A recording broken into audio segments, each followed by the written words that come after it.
Good morning, everyone.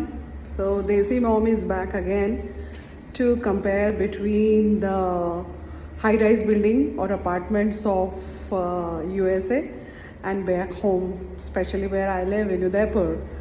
तो उदयपुर में मैं भी एक हाई राइज अपार्टमेंट में रहती हूँ और मेरे अपार्टमेंट में या किसी भी उदयपुर के या किसी भी शहर के किसी भी एवरेज अपार्टमेंट में चले जाएं तो पहली चीज़ आप जो देखते हैं कि जब आप एक्सेस करेंगे लिफ्ट को तो नीचे या तो आपको पार्किंग से जाना पड़ेगा जहाँ बेतरतीब ढेर सारी गाड़ियाँ खड़ी होगी और एक ऊँगता हुआ सा गार्ड होगा जो कभी आपसे हो सकता है एंट्री करने के लिए बोले और कभी कभी नहीं भी बोलते हैं।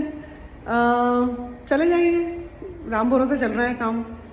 और किसी किसी अपार्टमेंट में ऐसा होता है कि नीचे शॉप्स होती हैं ढेर सारी और अंडरग्राउंड पार्किंग होता है और आप लिफ्ट लेके ऊपर चले जाते हैं। This is it. पर यहाँ आके आपको मैं दिखाती हूँ कि how do we access the high rise buildings of USA। तो ये आप देख सकते हैं कि एक एक्सेस पैनल है और ये मेरे हाथ में फॉब इसे कहते हैं। So when I press it then only I can access, so no guard is required. Now I can open the door और आप देख सकते हैं कि this is what you see when you enter the building. And it's not only about this building, it's mostly about most of the buildings, especially the new buildings in the city area. So they are beautifully done and there's nice decor. There is waiting area, so in case you have to wait here inside or you have some visitors, you can wait here. और इस तरीके से beautiful seating और दे के रखी है and the interior you can see is beautiful, awesome.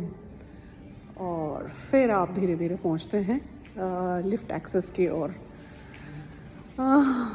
I was wondering कि अगर हम ऐसा इंडिया में करने की कोशिश करें, आई एम श्योर कुछ बिल्डिंग्स में होते होंगे, बड़े बड़े कॉस्टली बिल्डिंग्स है जहाँ विराट अनुष्का टैग लोग रहते हैं, बट ऑन एन एवरेज तो इट्स नॉट डन।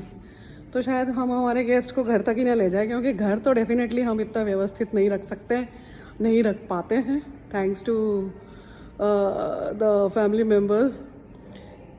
हमको लगेगा भैया लोगों को यही एंटरटेन कर लो, दिस इज़ बेस्ट, और यहीं से उनको चाय वाय पिला के रवाना कर दो। But I wish this could be done.